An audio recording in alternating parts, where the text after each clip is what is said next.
Hello दोस्तों आज हम सीखेंगे कि जो भी हम अपने वेंडर को या एक्सपेंस के लिए जो हम पेमेंट की एंट्री करते हैं उस एंट्री में अगर कोई करेक्शन करनी है, यानी कि कोई भी मॉडिफिकेशन करना है, चाहे डेट का, पार्टी का या आपके रेट का, जो भी आपने उसमें पेमेंट किया यानी अमाउंट का, तो वो कैसे करें। उसके लिए आपको जाना है बुक्स के मेनू में, और बुक्स के मेनू में जाना है आपको एंट्री बुक। एंट्री बुक में आपको मिलेगा पेमेंट बुक। पेमेंट बुक पे आप क्लिक करेंगे और आप यहाँ पे उस डेट को स्पेसिफाई कर दें कि किस डेट का आप पेमेंट चेंज करना चाहते हैं। सपोज़ कि मैं मार्च के महीने का 29 तारीख का चेंज 29 तारीख से 31 तारीख के जितनी भी पेमेंट की एंट्रीज हुई है मैं उसको देखना चाहता हूँ। उसके हिसाब से अगर मैं मॉडिफाई करना चाहूँ तो कर सकता हूँ। उसके नीचे एक आपको एक ऑप्शन मिल जाता है स्पेसिफिक लेजर का, कि आप यस करेंगे और एंटर करेंगे तो आपको उसी लेजर को सिलेक्ट करना है और उसी लेजर के रिगार्डिंग अगर कोई पेमेंट की एंट्री हो रखी है तो वो आपको शो होने लगेगी। तो ये बहुत अच्छा फीचर है, आप इसको यूज़ करके और अच्छे तरीके से अपनी पार्टीज़ को निकाल सकते हो। तो मैं इसको जनरली ले लेता हूँ कि मार्च तक की एंट्रीज। अब यहाँ पे एक पेमेंट की एंट्रीज हो चुकी है जो कि 10,000 रुपये की है। 10,000 रुपये की आपको इस पर एंटर करना है, और जैसे ही आप इस पर एंटर करेंगे तो आप बॉटम साइड में देखेंगे कि next, modify, delete, print voucher, ये ऑप्शन आपको दिखने लगेगा। नेक्स्ट का मतलब है कि जो भी इसके नीचे की रिसिप्ट होंगे तो वो खुलने लग जाएंगे।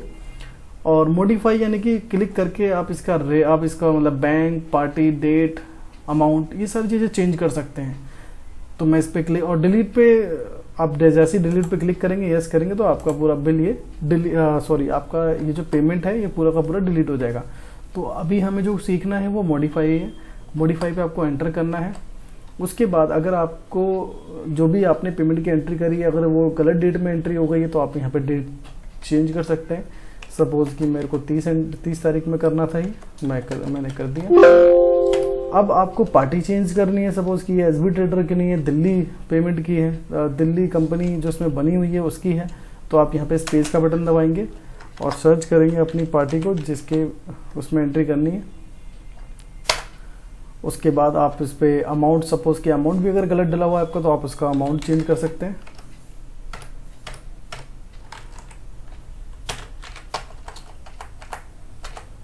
अब सपोज कि ये जो आईसीआई बैंक से है, ये आपने कैश पेमेंट की है तो आप इसको कैश ले सकते हैं स्पेस का बटन दबा के। देखिए जो भी मैं चेंज कर रहा हूँ उस पोर्शन पे आने के बाद मैं स्पेस का बटन दबा देता हूँ। जैसे मैं आपको दोबारा से बता देता हूँ। जैसे ही मैंने इस पर क्लिक किया और जैसे ही कैश पे आ जाता है, यानी कि कर्सर आपका कैश पे आ जाएगा, यानी कि पेमेंट मोड पे आ जाएगा, तो आप स्पेस का बटन दबा के आप बता सकते हैं कि ये पेमेंट आप कहाँ से कर रहे हैं। उसके बाद आप एंटर करके आप चेक नंबर वगैरह जो भी आईएमपीएस करते हैं, आईएमपीएस का रेफरेंस नंबर, एनईएफटी का रेफरेंस नंबर, आरटीजीएस का रेफरेंस नंबर, वो आप यहाँ पे डाल सकते हैं, जिससे आप ट्रैक कर सकें कि आपने जो पेमेंट करी है वो किसके थ्रू करी है, और अगर पेमेंट हुई है तो उसका क्या रेफरेंस नंबर है, जिससे आप इजीली ट्रैक कर सकते हैं। और एंटर करके इसको सेव कर दें। अब मैं चेक करता हूँ दोबारा से।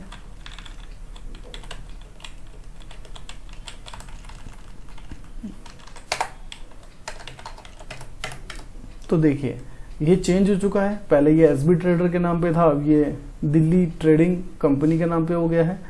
पहले 10,000 का अमाउंट था, अब ये 9,000 का अमाउंट हो गया है। पहले ये 29 तारीख की डेट में था, अब ये 30 तारीख की डेट में हो गया। तो बहुत इजी है अपनी पेमेंट की एंट्री को मॉडिफाई करना। आई होप आपको बहुत अच्छे से समझ में आया होगा। आप ऐसे ही बने रहें हमारे साथ, सरल तरीके से हम आपको समझाने की कोशिश करते हैं। Thanks for watching.